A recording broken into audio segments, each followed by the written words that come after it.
All right, gearheads. We have watched the Monaco Grand Prix, the 2023 Formula One Monaco Grand Prix, and it did not disappoint. This is John Massengale. I'm going to be joined by Jonathan Green and Chris Medland in Monaco here in just a few minutes. Jonathan Green, we had some rain in Monaco and shook Yeah. things up. Oh, it always does, doesn't it? And that's the beauty of it. Although I was hoping it would kind of, mix it up some more, to be honest. But it was good. It was very good. And listening to the commentary, I agree. I think Ocon was the man for me. Brilliant today. Brilliant. Yeah, pretty amazing. And I wrote down in my notes, we did not have a safety car, which No? considering how much activity and all the rain, pretty stunning, really. Yeah. And I think most teams made the right decisions. There was some great strategy talk. Yeah, like I said, it wasn't the crash fest or the overtaking fest or the drama perhaps at the end that fans want. But I think, as races go, that was a really intriguing race. Yeah, it was intriguing. And amazing the display of car control, the fact that we did not get the safety car, the guys kept it under control. We saw lots of cars going and having to back up onto track, but we never saw the giant crash fest like you're saying. That's pretty amazing, actually. Yeah, really good. There's no question that these guys have got it dialed in when it comes to Monaco, and it's such a different track than both Imola would have been and Spain will be. And so, I think that we're starting to see the pattern now that obviously Red Bull continue to completely dominate this whole season, but you've got Alpine competitive, McLaren now more so competitive than they were before. So I do really think that this is a really interesting season for that battle for second and third. Yeah, but we got to celebrate the fact that Alonso had this P2 of second place finish. Really exciting for them too. I mean, yes, Verstappen just clearly in the car, head and shoulders of everybody, but great for Alonso.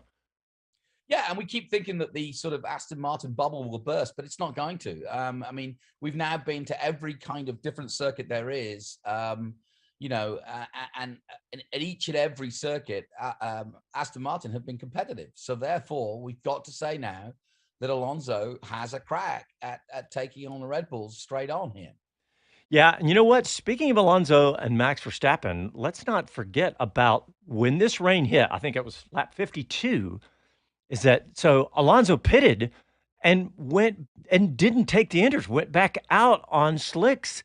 And honestly, I think that could have been the win for Alonso had he done that, because he would have been able to easily catch up with Verstappen with those with in that rain. Yeah, I mean that's the thing. If you know Monaco, you know that the complete hillside above, you can get all the radar you like, but it's a case of when it comes over the top of that hill and whether it actually cracks. I.e., in other words, you can have clouds fly over the top of Monaco and nothing happens, or it pours, and so it's really hard to predict. It's not like, I mean, you can get the satellite, but you just don't know whether it's going to actually drop a bunch of rain or just drizzle.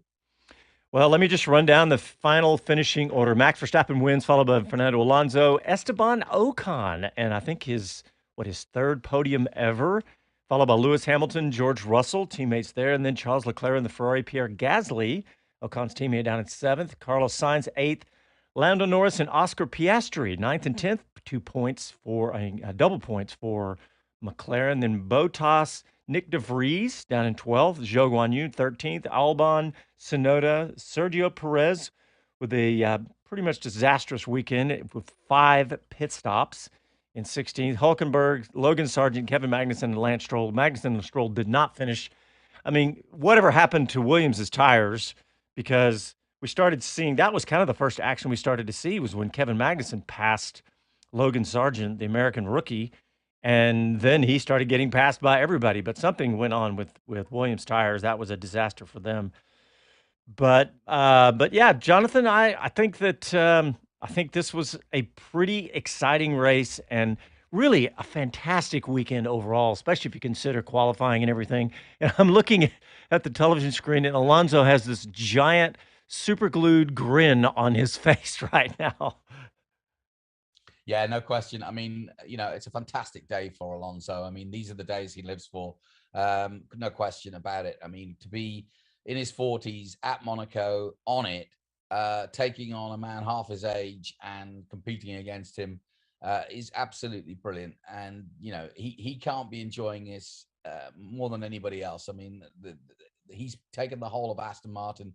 You heard him after qualifying saying, look at the reality of where we are. We wouldn't have even dreamed this 3 weeks ago, 10 weeks ago, 6 months ago. So, I think that he's carrying the entire team on his back, and that's how he loves it. That's what he lives for.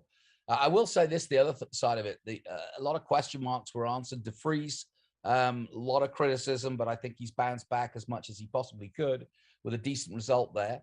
And Hmm. likewise, Rossi, the head of Alpine, criticizing heavily at Miami, Otmar Safnauer and his team at Alpine. But I think they've proved with both the results of Gasly and Ocon that they're on it and they're going to improve as the year goes on. So that criticism has been answered. Put it that way. Yeah, yeah, that was pretty strong. It was about as strong a criticism as you ever hear towards from a CEO towards a team principal like that. I'm just looking at all the pit stops. Max Verstappen, of course, only had one. Of course, Alonso had two because he pitted and then immediately, pitted for slicks and then immediately pitted a lap later or two later for intermediates.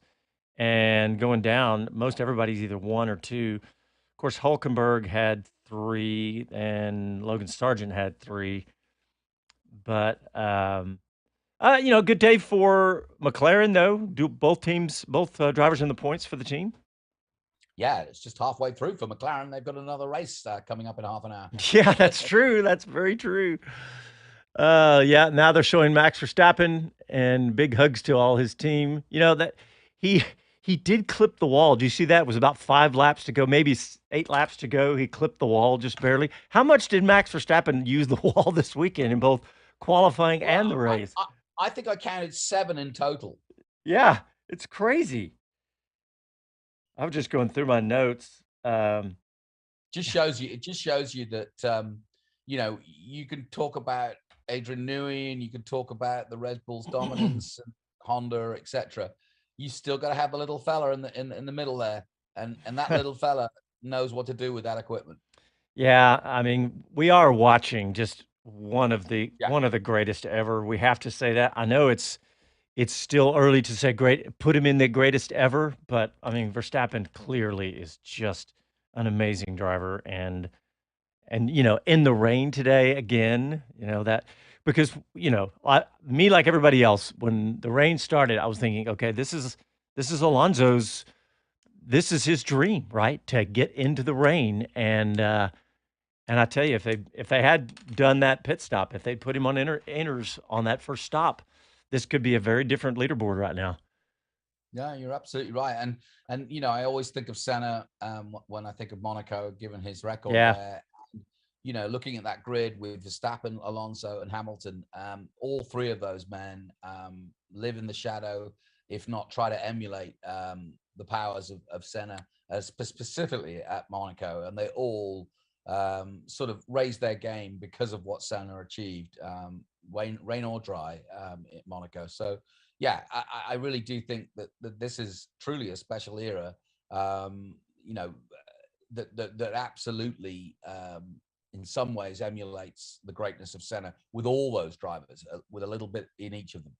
Well, it looks like we got Chris Medland. Chris, it was pretty exciting race to watch. How about the excitement level in Monaco, my friend? Yeah, there's a lot of staring out the window and looking at where the rain was coming from and trying to work it out. And staring at the radar as well for a lot of it, just trying to see what was gonna happen. I mean, I just caught the end of what you're saying as well around the Alonso pit call. I mean, for me, that's where it's won and lost. At the time with the gap and with how the conditions went, that was the chance that Aston had. And I'm just amazed that they went for slicks rather than inters. Obviously, they needed to make a change because Alonso was on old hard tires, so he was kind of being forced into the position of I need to get off these. But I just think everything was pointing at that moment to inters. We'd had about 4 or 5 drivers already make the stop. More were doing it, and yeah, if they got that right there and then, every chance he's ahead of Verstappen when Verstappen makes his stop a lap later because of the time that's being lost. So it's that's the what if moment, I think. But I'll have to wait and see what anyone from Aston Martin might say if I can grab them during this post race show. During which, by the way, I'm going to get wet because it's starting to spit with rain again. You're going to earn the big bucks today, Chris. Well, you know what? Let's not forget what Max had done. You were saying Alonso was on old hard tires. Well, Max was on old medium tires and was complaining, kind of uncharacteristically for Max, about how bad the tires were and how hard the car was to control at that point. Yeah, he was. And they were very old, weren't they? That was the challenge. But the whole reason they were making him go that long was because of the fact that they thought rain might come and he'd need to go straight onto inters. That was what they were covering. Yeah. So it was strange that Alonso on the hard, that was probably going to give them more flexibility. That's why they started on it, made that call at that time. The whole point that they were on the hard compared to the medium was in case this happened. But yeah, Verstappen did a great job with that. But it also highlights that if he'd done that one extra lap compared to when Alonso made his first stop, if he'd done that one extra lap on slicks when Alonso had already fit inters, the difference between the two could have been enough to change the positions, and then you're not getting past here. So yeah, just great job again. Like, they don't drop the ball, do they, Red Bull and Verstappen, or very rarely do. But I'd say only a small one, but I think Aston Martin dropped it today. Yeah, I'd agree with that. Yeah, and you know, let's face it, that is, in that moment when the rain is just starting and the panic is setting in to all the strategists going, what do we do? You're right. I think that at that moment is where we saw that Red Bull doesn't make mistakes right now, and Aston made them. You know, you called it a little one. I'd say it's at least a little one, if not a big one. I mean, look, you could have won the race. Yeah, I mean, flip side is they were in a position where they didn't lose a position, did they? Still finished second, didn't cost them anything. They got themselves a buffer, so they were safe. But again, that's another reason why I was surprised by it. They were in a place where they could attack, they could take that gamble because they didn't have a threat from behind. So yeah, it's more that they missed a chance to gain. They didn't lose anything, but they missed a chance to gain that I think was right there for them. And missed a chance to, I mean, let's face it, how hard is it to get a win in Formula One sometimes? I mean, teams and drivers go their whole career and go, if we could just had the one win, and that was an opportunity today. But it was, overall, it was a fantastic race to watch. I tweeted out something to the effect of, let's go ahead and take Monaco off the calendar or something, because I mean this whole weekend has just been fantastic, hasn't it? Oh, absolutely. There were a few people that were complaining about it in the media center after the first time. They had 40 laps going like, oh, it's a procession. But I was sort of reminding them about how great yesterday was. That is the bit that actually you can almost guarantee now is, you know, you come here, qualifying is a special bit. And then if we get a good race, that's a bonus. And yeah, the heavens helped us on that one, didn't it? With the rain. Yeah, no sprint races for Monaco, thank you. Yeah. No. Oh, and just watching the cars touching these barriers all weekend, it's just been, I mean, those are some of my favorite video moments of the whole year, is waiting for Monaco to see these cars just brushing up against the barriers and pulling the stickers off like we were talking about yesterday. It's just fantastic watching that. It makes fantastic television.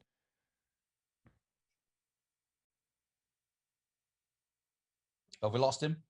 Yeah, no, it does. Oh, sorry, I thought it was for you, Johnny. I jumped in on the one before. It does, doesn't it? It is epic to watch. It is. I mean, I'm lucky enough with a ringside seat that I get to kind of talk about how special it is to see cars doing that up close. But I think, you know, we mentioned it was Stefano Domenicali pre-race, but taking over the broadcast coverage this weekend, I think has just elevated it slightly. They've been able to show a little bit more of the qualities of Monaco from trackside. So yeah, fair play to them on that one. And obviously they did have a good weekend to do it as well.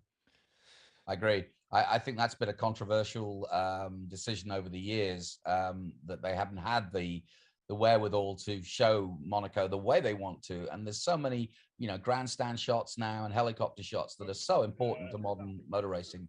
And Monaco just exudes needing that. And so they finally got it. And you're right, the coverage was absolutely 20% better, if not more. I'm looking at a tweet of Esteban Ocon's huge smile holding the microphone being interviewed. And the quote says, "Estes besties on the podium." That's really exciting to see Esteban Ocon on the podium. And, it's really, what a great weekend for Alpine too, right? I mean, after, like you were talking earlier, John, after all the criticism and everything, it's fantastic for them. What's Paul Bryan saying? I haven't even brought up YouTube to see what the folks are saying, but yeah, I'm just excited for Esteban Ocon and the Alpine team. Chris, I hear you. Yeah, I was a bit critical actually of Alpine and the job that had been done. Well, I say critical of the job that had been done. I used Laurent Rossi's quotes to make the point that he wasn't happy about the job that had been done and the missed opportunities they'd had this year. That maybe they should have taken advantage of with a better car than they had last year, but they fully took advantage this weekend, didn't they? And Ferrari dropped the ball compared to Alpine. The pressure that they're trying to put on with Sainz on Ocon and trying to double bluff him into the pits, and Alpine didn't bite at all. They stayed calm. They knew that they were going to execute, which was what they were being asked to do better by Rossi. They were going to execute better than Ferrari were going to. They stuck to their game plan and it worked out. What about the Mercedes cars? 4 and 5, Lewis Hamilton ahead of George Russell. George Russell with his 5-second penalty, but a nice showing for Mercedes and all the Mercedes fans out there. Yeah, and those upgrades obviously starting to come to fruition. I think we'll see more of it in Spain, but I'd like to get Chris's take on where Mercedes are now. We're 5 rounds in. Is it what they hoped would be the improvement? Because they've been consistent at least. Yeah, I mean, Toto Wolff, in the brief chat we had with him, didn't we, on the grid, seemed to suggest the drivers were happier with the car that they had, like the balance of it and the feeling they were getting from it, which is encouraging. But also, I think, we will see whether it's given them a proper performance step next weekend. But just to pick up the solid points, again, if mentioning Ferrari not doing it with the way that their strategy played out. But Mercedes did get it right and moved both cars forward and got 4th and 5th, and the fastest lap for Lewis as well. So I think all of that, and in the different conditions we had when a driver needs confidence in the car, saw George going off obviously on the Inters and picking up that penalty for the way he rejoined in front of Perez. But I think to have them both there in the top 5 and the only team with both cars in the top 5, it shows that they do keep picking up the maximum points that are on offer. So it bodes well for them if they do find this performance in the car to maybe threaten Aston Martin a little bit more, or even nip at Red Bull's heels every now and then. And Chris, what about watching the drivers control the cars? I mean, no yellow flags, but just watching them slide around. I mean, it was fantastic just to watch that, even if it was a little bit slow motion, because at points there when it was kind of slow. Yeah, I mean, the track looked really, really slippery when we got that first hit of rain, didn't it? Lewis was complaining even on the intermediate side that it was almost dangerous because it's so slippery. Not visibility, that wasn't the complaint this time, but I think because they were so slow. But yeah, the lack of grip. And so to have been doing that on slicks for a little spell was so impressive. I mean, it did nearly all come undone though, didn't it, for Max? There was that one moment up at Portier into the barrier on the outside before he turned in. That could have been worse. So yeah, it was catching everyone out. It shows how difficult it was, and that is kind of the beauty of Monaco, because obviously they will risk it a bit longer because it's so hard to overtake. So the last thing you want to do is pick yourself out of position, and everyone waits that little bit too long maybe. But yeah, great to watch when they're driving it on the throttle a lot of the time, aren't they? Getting it turned with the right foot rather than the left foot. But must say, actually, a shout out here. I will ask him about it if I grab him. But Logan Sargeant, first time he's driven a Formula 1 car in the wet today. What a place to have to try and learn. Yeah, with the looming barriers all around him. Yeah, impressive. Yeah, it was, it's funny. I listened to him on the radio. He sounded pretty calm about it too, didn't he? Yeah, I only heard a few bits actually. I didn't hear a huge amount. But yeah, I think he knew what the challenge would be as well when he finally had to deal with wet conditions in an F1 car. Probably wouldn't have wanted it to be here, and I don't think the team would have put too much expectation on him to do anything special, because realistically, all you're going to do is end up in the wall in Monaco if you try and show off in the wet. So the one that actually caught my eye maybe of the rookies more was Oscar Piastri keeping Lando Norris honest for most of the race. There was a spell where Norris got clean air and really showed he was quicker than anyone in the closing stages. But Piastri backing him up with a point as well, I think that was very impressive. So, I think all the rookies actually did fairly well. I mean, there was that issue for Sargeant when he had to reverse at the hairpin, but that was very early on in the wet spell when he was getting a feel for what an F1 car's like in the wet. And he did get a bit beaten up with a few moves when Williams was struggling. But the fact that Albon got overtaken as well, I think showed how much they were struggling with their tyres. So we'll see. Logan's just heading this way now. I don't know if he'd be up for a debrief. I'll have to chase him down the paddock if we're going to do that. But yesterday he was polite enough to say that he's always got time for me. So I don't know if he has today. Yeah, he's got a meeting. So I'm going to chase him down the paddock just to say, Logan, how was your first experience of a Formula One car in the wet? Oh, honestly, at that point, the race was gone. So it was just a chance to go out, have a little fun, slide around, and figure out what it's like to drive one of these in the wet.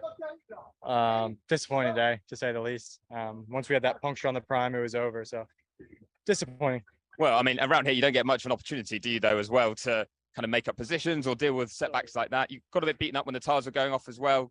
Was it a Williams trait, really? Because we saw Alex had the same. Yeah, I think that first and we were both dropping off. I just made a mistake letting Kevin through, and then it was sort of a knockoff effect from there. I knew I needed to get off that tire a lot sooner. So yeah, gonna need to see about that, but it is what it is. Just disappointing. Well, go again next weekend, though. A lot to put into practice next weekend in Barcelona, and a track you maybe know better, and finally not a street circuit for you as well. Yeah, I'll be on it. Oh, thank you very much, mate.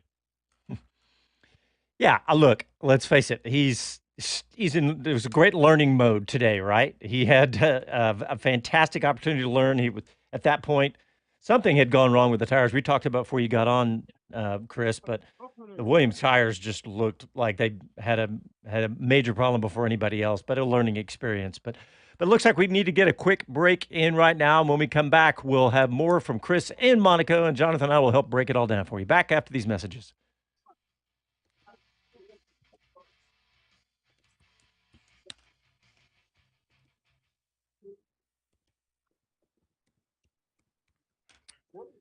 All right, we're still live on YouTube. Jonathan, you were talking about Paul Bryan. What did he say? Stat of the day: rain weather at Monaco causes a 64.7% reduction in harbor yacht bikini count. Boat captains were summoned to the stewards for possible penalties. Andy P says it. He says, "Wished Aston were more aggressive and went for it, but now Red Bull sweep is really in play." Wow, that's true, Andy. Red Bull sweep.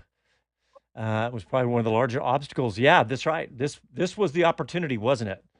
I still think I'm with Chris that I think the odds of a sweep, it's just, it's Formula One. The odds are just too crazy against it. But the fact that we're 6 races in, I just feel I can't criticize Aston Martin at this point, given where they were 6 months ago.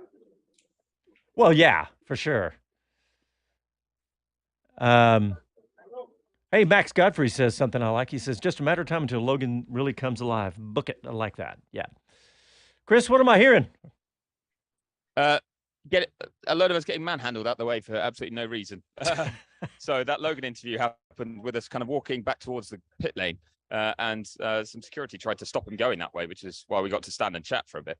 But then I think the top 3 were coming back in some minibuses, and they just tried to stop anyone moving, which is just not how it works. So there was a bit of a kerfuffle, shall we say, but all clear now. You had to explain them how this deal works, Chris? I just frowned at everybody while we were talking. So yeah, we're kind of back in control, I think, now. We're going to see who else we can grab. That was the first driver to kind of escape, and I'll see if I can grab any more before I go chasing for team bosses. All right, here we're coming back to the show here.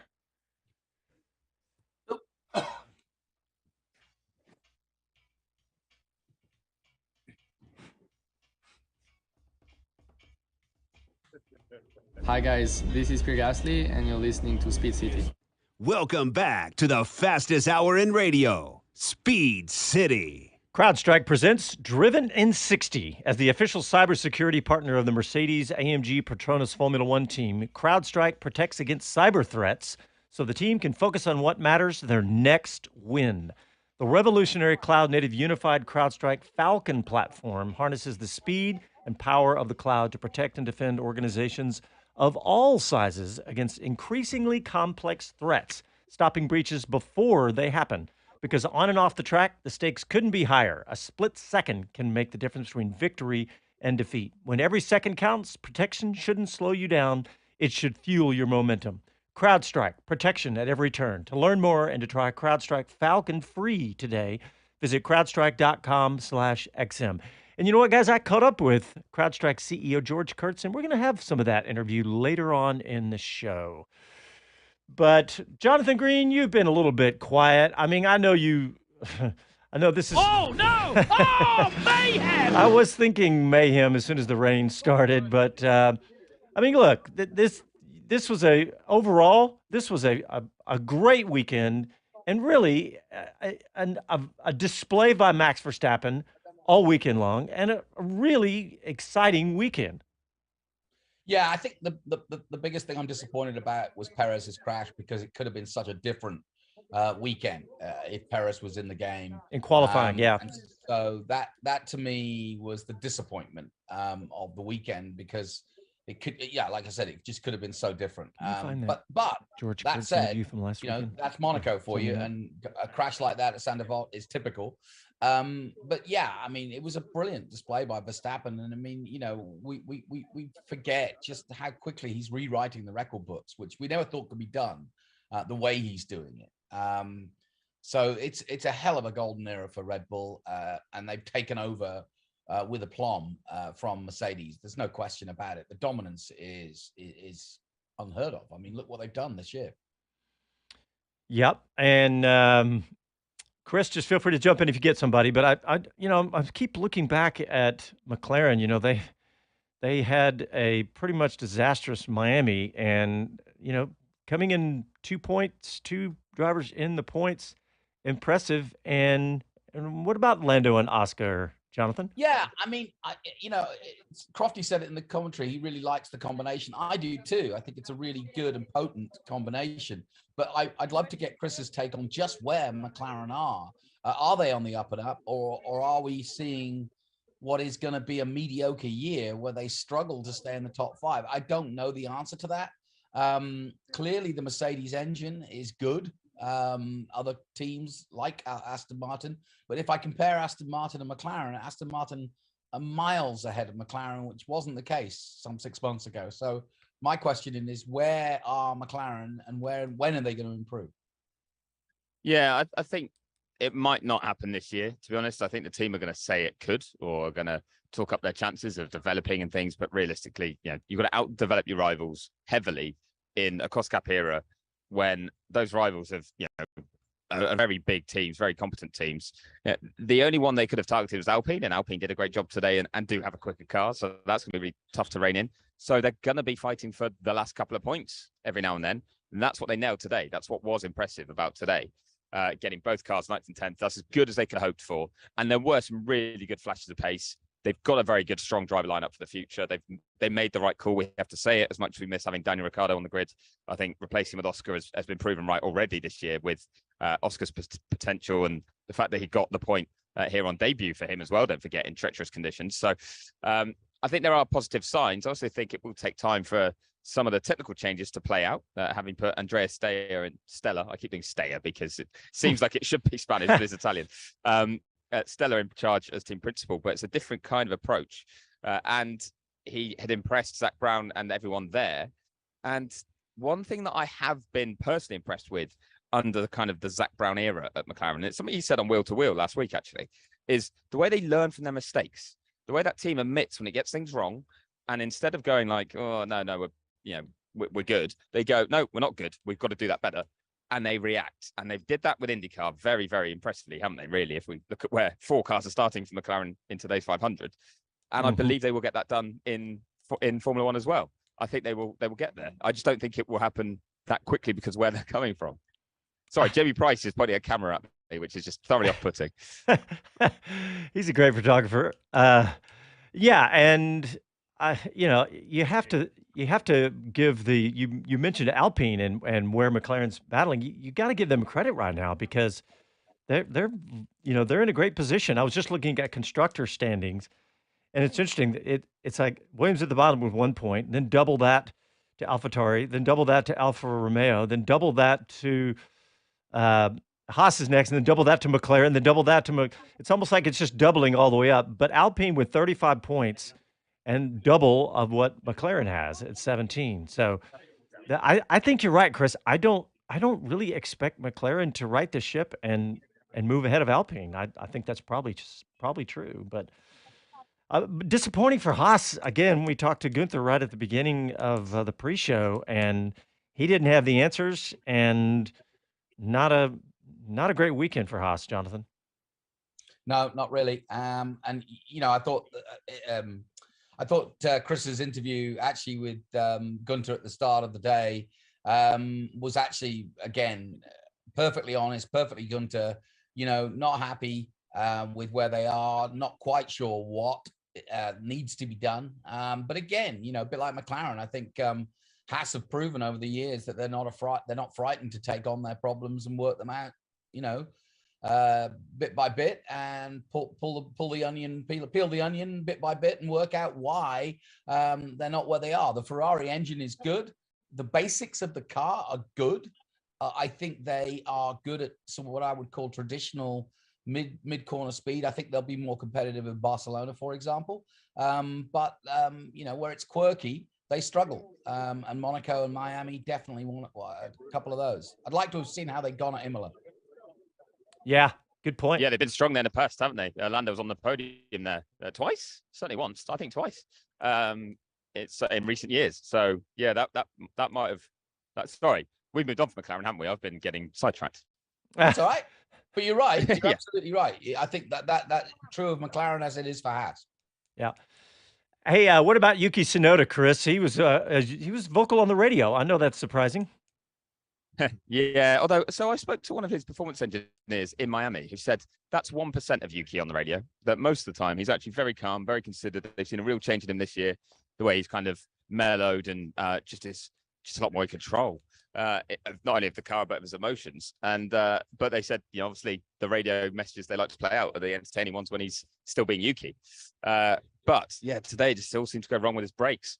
He seemed to say that his brakes had basically gone, or he had zero feel from them. It might have been the temperatures got too low, to be honest, given the conditions. So I'm not certain kind of what the instigator had been. I'll try and find out if I do grab him, but he's not always so willing to talk after a tough one.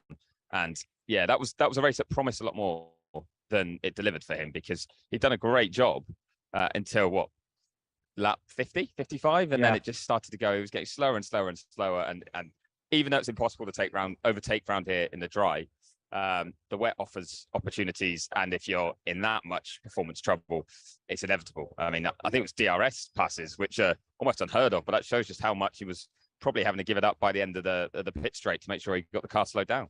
Hey, Chris, were you surprised how quickly they brought DRS back, or was it that dry line? Was it apparent enough that you agree with when they brought DRS back on after the rain? Yeah. I think they've had discussions about it here, because I actually think it stayed on the whole time, and then it was Magnussen going off at turn 1. Oh, and because he had gone straight on, that caused yellow flags that automatically disabled it. And as soon as he was back on track, they re-enabled it. But I think it's just around here because there's no corners that you have it open for. The way that it's kind of the way that DRS kind of works in the wet, without it being quite as dangerous, I guess, at those speeds, they allow them. So. Just going to see. I'm not sure if he's free at the moment. Fred Vasseur is just chatting away to his press officer, but I'll see if I can jump in.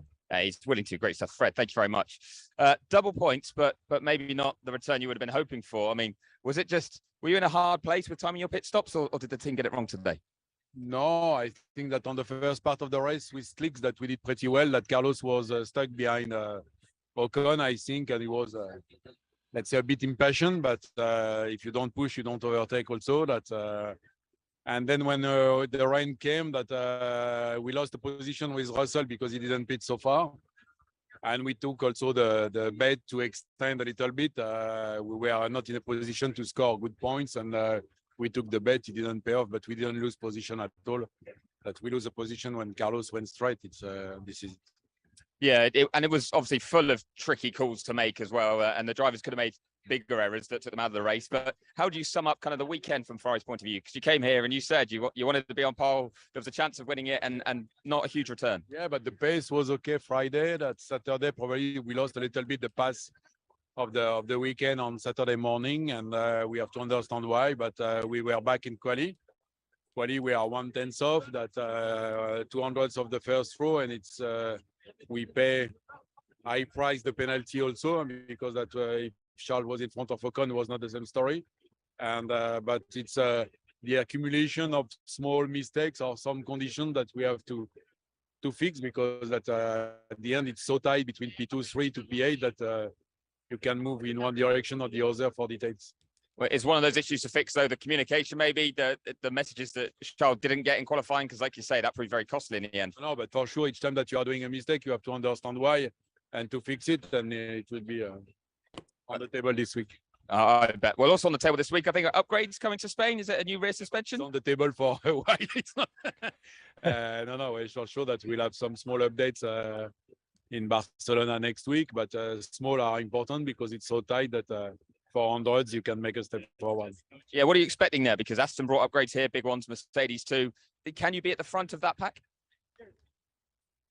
We don't know that because for sure Barcelona will be another story, and so. But it's so tight that every single hundreds is paying and is making the difference. And now we have to be back in Barcelona a bit stronger to try to fix the issue we had this weekend and to do a better job.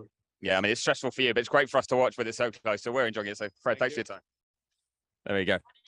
There you go. Who is I'd say more upbeat than I expected him to be actually after today.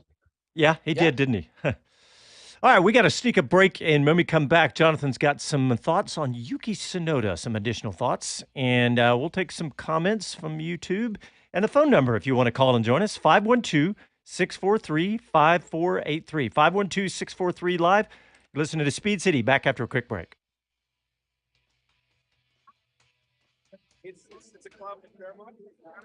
All right, let's look at some YouTube comments. Andy P. He was when we were talking McLaren. He said there are definitely better days ahead for them, though. The new infrastructure coming online and a new technical team in place. They didn't wait to make changes, so any achievements this year are gravy. Yeah, good point. There's been some rumors on YouTube that NASCAR has been canceled today because of rain, rescheduled for tomorrow. Yeah, Casey just said it's not confirmed. So, yeah, we're scouring the interwebs. Andy P goes on to say midfield is in general is going to be circuit specific. Yeah, good point. Good point. Just like Frédéric Vasseur said, this is so tight between P2 and P8. There'll be circuits where Haas and AlphaTauri do better, other circuits where Alpine and McLaren will do better. So, can I just check how long we got on the break? Because I think I can get Mr. Piastri in a second. What Casey's looking? 1 minute. Cool. Yeah, that should work. All right. I might not have him straight off the back either, so I will shout if I do. D. Nelson says, I would argue that Merck had the best day today. They picked up a lot more points than expected. Yeah, D, we were just talking about that not too long ago, that really good day for Mercedes. And can't wait. I can't wait to see how those upgrades do when they get outside of Monaco and see how they do. Joe Oysterbay says, oops, it looks like NASCAR will try until 7 p.m. today for the Cup race. Things are pretty stoked, so that could happen. I did flip on the TV for the pre-race for IndyCar. Scott Dixon on the screen right now. Looking forward to that. I think we're about to go back into the show. How's it looking, Chris? 15 seconds. Yeah, Oscar's still talking, but we should be pretty much with him not too long after we come back. All right. All right, here we go. Yeah, we're going to be straight with him. Hello to everyone. This is Gunther Steiner. This is Speed City. Welcome back to the fastest hour in radio, Speed City. The Speed City F1 post-race show on SiriusXM is brought to you by CrowdStrike. Stop today's most sophisticated cyber attacks at the office, the racetrack, and everywhere in between. Learn more at crowdstrike.com/XM. Go, Chris Medland. Oh, thank you very much. I was just saying to Oscar, I was going to back him up, walk him really slowly, like we're out on track, because I've got Oscar Piastri, debut race in Monaco in Formula One, points on debut. How does that feel? Yeah, very happy with the day. Obviously starting from 11th, the aim was to try and get into the points, and I think we capitalized on the one opportunity we had to make that happen. So very happy. Yeah, I think around here, that's as much as you can ask for. I think we executed the race quite well. So no, very, very pleased. It just takes inside the cockpit when you're trying to overtake Yuki. DRS open, I think, in the wet, around the outside, heading into Sandoval. Very tricky. Yeah, the DRS was quite a welcome surprise at that point. A surprise nonetheless. But no, I think Yuki was really struggling on the inters. So the pace deficit was very big.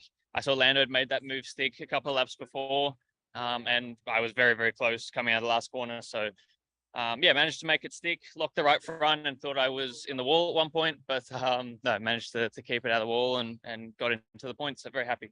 I can't imagine what that feeling is like when the front right's locked. But how do you review the whole weekend? Because you've been pretty faultless around here. There has been weather thrown at you. I mean, qualifying was just an epic fight between everybody. So are you proud walking away this weekend? Yeah, I think so. I'm very happy with qualifying in the race. I think pre-practice was where I was lacking quite a bit of pace, and probably made things a bit difficult for myself going into qualifying. Like the gap to Lando was 6 or 7 tenths each session. So trying to close that gap up, and I think it was like 100th after qualifying. I was quite happy about that. And then the race, I think we executed very well. But yeah, just need to get up to speed a bit quicker, hopefully. But if there's one place where I can get away with that, Monaco is probably the place. Well, I was going to say, though, getting up to speed, are you going to be a little bit more comfortable where we're heading next weekend to Barcelona? A track you know well, maybe a bit more forgiving for a rookie in the sense of runoff areas and things like that? Yeah, definitely. I think, it's a place that everyone's done millions of laps around.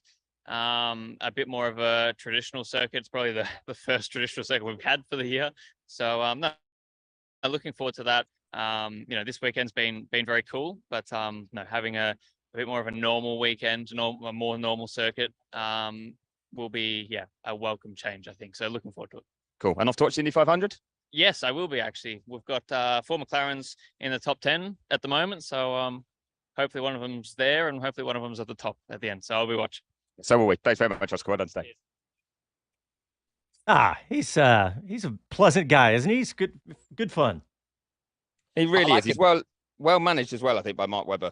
I think that's one of the things that's kind of helping him just build up slowly, kind of taking his time to really shine. He's kind of, it's impressive. And like he says, he wasn't quick at the start of the weekend, but he was when it mattered. Hey, Jonathan Green, you said you wanted to talk something about Yuki Tsunoda. Yeah, and to be honest, it fits for Piastri as well. Is that, those first few years in Formula One can make or break a great driver, a good driver. And, Yuki's gone through the mill a little bit. And Piastri obviously came with a year off. And everybody said, they threw away a huge talent in Ricciardo, who wasn't performing, but was hoping to get his mojo back.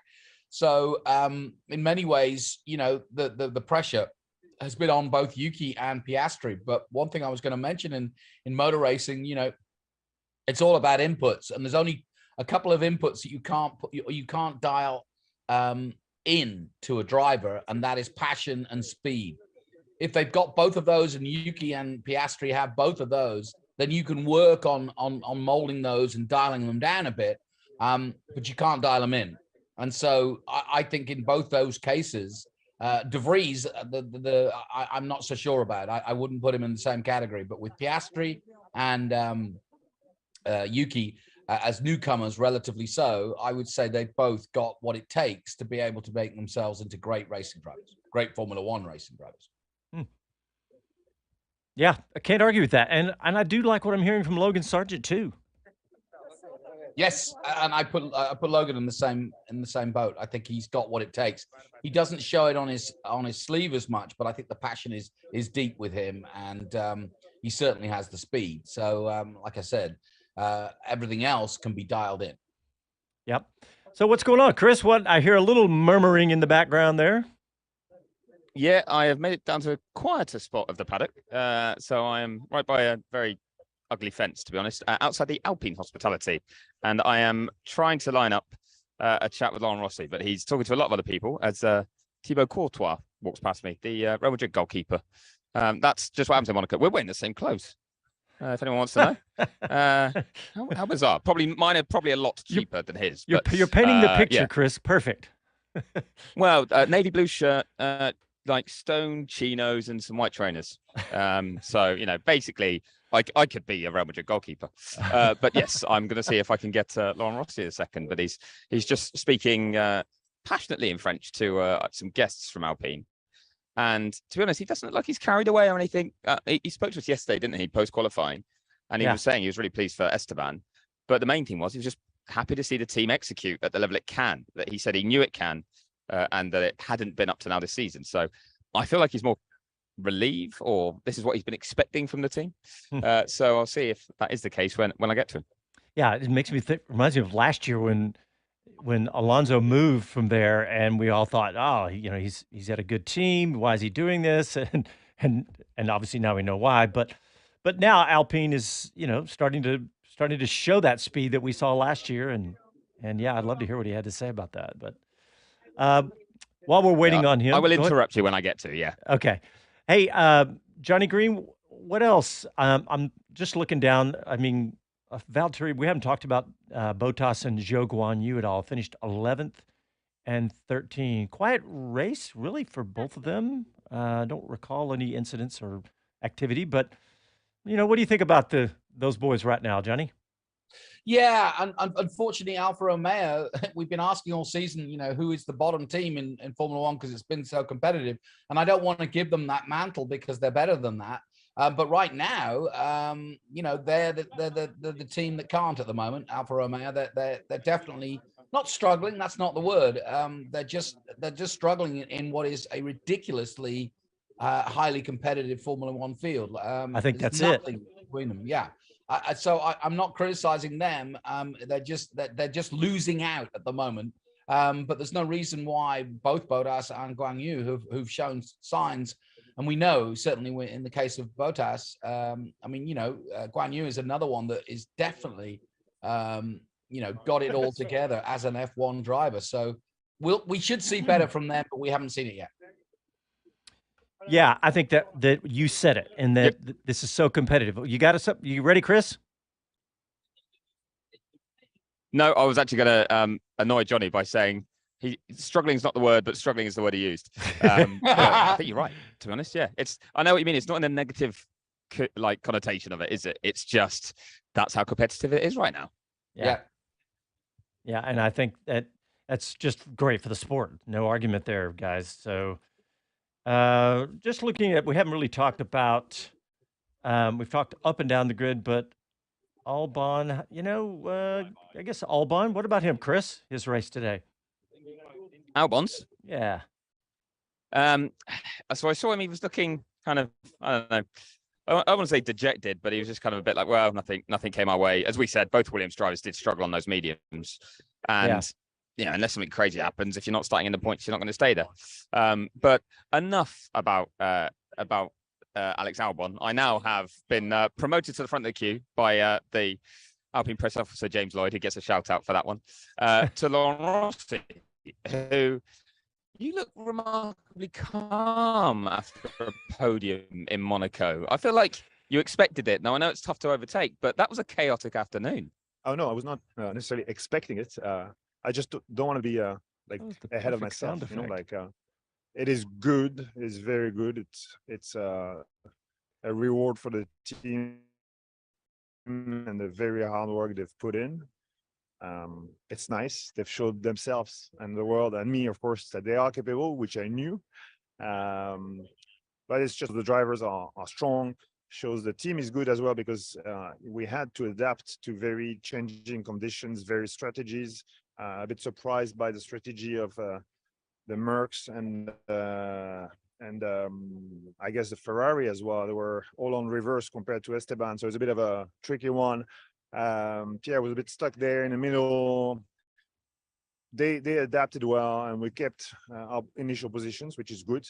Now we know Monaco is a different track, so we take that. We're happy. It's a good reference to lean on, but we need to make sure we go with almost a clean slate in Barcelona and do the hard work again.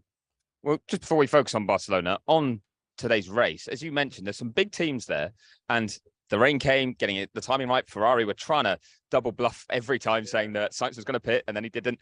Your team seemed to keep such a calm head amidst all that chaos to make sure that they didn't put a foot wrong. Yeah, well, to be honest, I don't want to be dismissive, but I think even my son would have not fallen for the Ferrari. I don't know. You pit on hard at 20 laps and hope to overtake whatever. I mean, with rain coming. Yeah, well, maybe there was something we all missed, but the team was remarkably calm.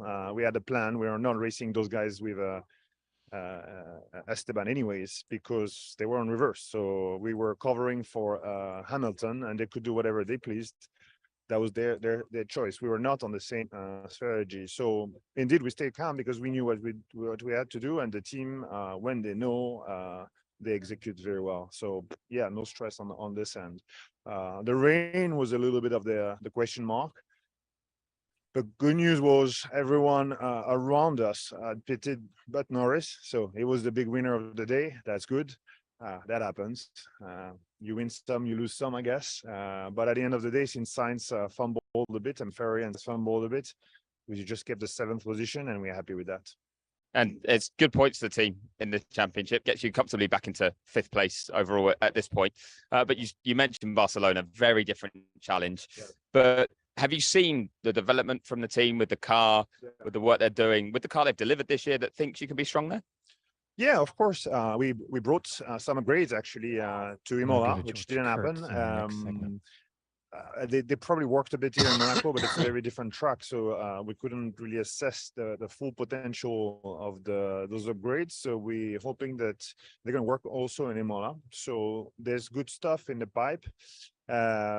Certainly, the pace, the gradient of development is not as strong as last year for all the teams, because we're getting more mature around this new regulation. So the key is going to be to, even though we're reaching a bit of an asymptote, it's to max out that area that's rather flat for everyone. So we were looking for 10th last year. Maybe this year everyone is looking for 100th, and that's going to be the key. And we have plenty of little upgrades coming up until the summer, almost at every race. So yeah, I'm confident. I know that team can do it. I mean, they made us proud today. They certainly made me proud, so that's good. I was going to say, we touched on it yesterday, just finally. After the comments, this is in case anyone wasn't listening to our post-qualifying show, after the comments you made in Miami, have you been really pleased with the reaction you've had from your team? Yeah, absolutely. I mean, my comments were just meant to do that, to remind everyone that we shouldn't be happy with scrappy points here and there, because we can do better. This team can do much better. For those of you who were not with us yesterday, like I said yesterday, the remarkable amount of work and skills that was put in 2021 and 2022 to get the 5th and 4th position was not visible again. Not that they didn't put the work, but a couple of things were not doing justice to what they're doing. I think they showed that, they can do the work the way they used to, and when they do, well, they score the points. So yeah, very good work from the team. Long way to go. It's going to be a long season. We're still in 5th, which is not our objective, but at least we fight with a decent showing. So this is important. Yeah, and it was a very decent one today, and I think Esteban's just come back, so I'll let you go and celebrate with the team. Laurent, thank you very much for your time. Yeah, that's fantastic. That I remember his comments. If I'm not mistaken, he said something like, "There will be consequences of failure." So those were some pretty strong words. Well, hey guys, I just looked at the clock. We got to take a quick break. When we come back, we'll try to get some more from Chris in Monaco. We'll talk a little Barcelona after this. You're listening to Speed City. Back after these messages.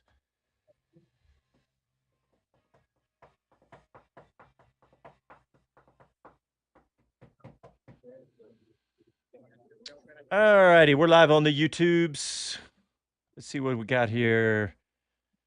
D. Nelson says, who is everyone cheering on in the Indy 500? Scotty McLaughlin. McLaughlin is one of my favorite new Twitter followers. He's great. I got to interview, thanks to you, Jonathan Green, I got to interview Scott McLaughlin right when he came to America. When he came here to Austin, he came to COTA to do a little testing. And he was a super nice guy, man. He was very humble. Yeah. And, that's before he'd done anything in IndyCar. But yeah, I'm happy to root for McLaughlin, but I don't really know. I love to see Connor Daly do well just because he's been a big friend of the show. What about you guys? I'm going for Catherine Legg because she's lovely and she's a lovely girl and she's British and she's right at the back, but I wanted to achieve all things. And I'm going for Kirkwood because he's a mate and he's just starting out and it's a big day for him. Yeah, got to root for Kirkwood. What about you, Chris? I'm probably going to go with Pato because I dealt with him quite a lot when he came over and tried F2 and Red Bull backed him here in F1 for a spell before he went back and did IndyCar with McLaren. So yeah, always enjoyed having a chat with Pato. He's a great character. And I was there when he came so close a few years ago to winning it, where he just didn't quite have the power needed in those final few laps when everyone really turned it up to 11. So, and I think it would be great for McLaren actually to get that win with the path they've been on, and that might boost the F1 team too. So, yeah, that's where I'm going. Yeah, he's a great character. The real question is for Andy P. He's got 4 McLarens that he has to choose from. So that's the tough one. Let's see what's happening right now on the IndyCar coverage. There's Simon Pagenaud on stage with maybe his daughter.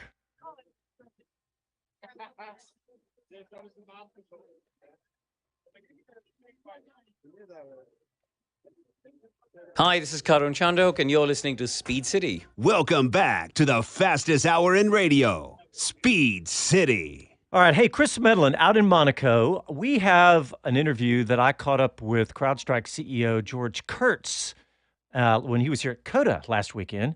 And I want to play that, but I don't want to interrupt you if you're hovering or lurking or whatever you want to call it around your next interview. You are all good. I'm trying to catch Toto Wolfside, but he's inside the Mercedes motorhome, and I don't think he's coming out for me. So if anyone does appear, I will record it so everyone can still hear it either later in the show or midweek. All right, well, let's hear from CrowdStrike CEO and race driver, George Kurtz. We're out at Circuit of the Americas, and I'm very excited to have with me the CEO of CrowdStrike and race driver, George Kurtz. George, welcome back to Speed City. Hey, great to be here. Congratulations first on your win in the GT3. Hey, thank you. GT America race was great. We managed to get out, I think, second lap to the lead, and gapped everyone, and overall it was a solid race. The CrowdStrike Riley guys gave me a great car, so all systems were go for that, and super proud of where we finished. How do you like coming back to Circuit of the Americas? I love Circuit of the Americas. It's one of my favorite tracks in the U.S., and just given the Formula One heritage here and how technical the track is, you really have to be on your game on every turn. 20 turns is a lot of time that you can lose in each one, so it's challenging. The competition has been fierce this year in just in everything that we've been doing, and certainly in GT America with some stout competitors, some ex-pro, real pro folks that are in the mix there. So to get a win was fantastic. Yeah, your co-driver for one. Yeah, my co-driver Colin did a fantastic job in in the GT World Challenge. I brought it in first, and unfortunately there was some contact and he got spun around. That's racing, I guess. But we'll recover, and we'll try our best for the next race tomorrow. Well, I'm consumed with Formula One, so I don't get to watch GT World Challenge that often. But I was out here today, and it was really exciting. And nice crowd, and I think people are really excited to have it back in Austin. To have because it looked like people were jam-packed, and I saw people watching all the cars, filming all the cars coming out. They're having a blast. Well, SRO puts on, I think, some of the best GT racing in the world. If you look how close all the cars are and how great all the drivers are, up and down, all the pros, all the AMs. It's incredibly competitive. Anybody can win, really, on any weekend. So I think we put on a great show for the crowd here. Lots of folks out. We were really excited. And I'm glad we're back, and hopefully it stays on the calendar for the future. Well, it seems like I look up and you're racing every weekend, George. You have a packed race schedule in addition to your CEO duties. Well, you got to try to fit it all in, and we've been doing 2 programs, an SRO, one at IMSA. We're getting ready for Le Mans now, and it's just been a great year, and just try to be as competitive as we can for as long as we can, and hopefully everything aligns for us, and we'll see where things shake out. But really, we're just taking it race by race. Well, do you get a chance to watch the Formula One coverage? We're 5 races in. Have you had a chance to watch much this year? Yeah, actually, I just was at the Miami race, and obviously I'm part of the Mercedes team, if you will, and I hope that there's some upgrades that are coming. So I hope it actually all pans out. But it's incredibly tight, and we got great drivers on the Mercedes side, and it's just, again, super competitive. It's good for the fans to see things get shuffled up. Obviously, the Red Bulls are super fast at the moment, but we'll see what some upgrade brings, and never count out Mercedes. He's a fantastic race driver for a gentleman driver. I mean, and what a great supporter of motorsports. He not only supports this show, you see his safety car out in Formula One, and all across motorsports. Hey, Chris Medland, are you there? He's there. What's going on, Chris? I am still running around, but it's tough to find people in this place. So these might be a few I'll have to grab once we're off the air, and we'll do them in the midweek show. Easy for me to say that you and I do, Johnny. So I'm looking around right now for Christian Horner, who I believe is on the Red Bull Energy Station, which is this huge party floating platform that has music blaring out right now, and I cannot get there. So I will have to dig him out after the race. But I also really want to get myself to Aston Martin. I really want to understand their point of view on kind of the choices they made today. So that is something I am definitely looking for. Whether I get that or not before we're off air, probably unlikely, but I'll try my best before the day is done. Jonathan Green, we just got about 3 minutes left in the show. Any final thoughts from Monaco, or do you want to talk a little Barcelona? Well, yeah, I'm going to say it's coming fast and furious. We've only got a few days. I'd like to get Chris's take on who will suddenly shine in Barcelona, given the upgrades, what's going on behind the scenes. Barcelona, I think, has always historically been the benchmark for the first quarter of the season to see how we all pan out for the rest of the year ahead. Yeah, look, everyone will be surprised to me say Red Bull will go well there, but I think Red Bull will go really well there because we're going back to the old layout of that track. So we don't have the chicane at the end of the final sector anymore, which means it's all even more high speed. And there you've got 2 fast right-handers onto the long straight. And with the DRS, they've got that advantage that they have and their high downforce or their high cornering speeds that they can get with the downforce levels they have. I think it's most likely that they're going to be really tough to beat. But yeah, I think everyone will be looking at Mercedes and what they managed to produce, whether there's a step forward there with the new concept. Andrew Shovlin was speaking about it earlier today, and he kind of said this is just putting us in the direction that we need to be in for the rest of this season. But then we're already working on things that will totally change for next year. So it's kind of like a stopgap. But then Fred Vasseur just said, it's not going to be a huge amount from Ferrari. I don't think that we'll really see them make a step. So I'd say it'd be Aston Martin and whether they can stay second. That'll be a true test for that team. If they're still the second quickest team in Barcelona, there's no more question marks on any circuit after Mercedes have done a big upgrade as well. And I think they're going to be second the rest of the season. And Fernando Alonso can probably kick back and know that third place in the championship's going to be comfortably his if he can't challenge Checo if he has more weekends like this one. Brilliant take, Chris. I think that may be the take of it all, is that can Aston Martin stay second with Mercedes and Ferrari and everybody bringing upgrades? I think that's a really good point. And look, I don't have a team, but it's just been so exciting to watch Alonso, or a driver for that matter. It's just been so exciting to watch Alonso and what this team has done just out of nowhere, and a testament to what can be done in Formula One. We get these dominant teams like Red Bull right now, but this story of them just coming basically not out of nowhere, but close. I mean, just looking at last year, it's been so much fun. But, well, guys, we are under a minute left in the show. The YouTube viewers have completely dropped off almost. Almost. I think everybody is getting ready for the Indy 500, just about like we are about to do. Any final thoughts, Chris, from Monaco? Oh, just what a weekend it's actually been. I know we needed the rain for the race today, but qualifying was epic.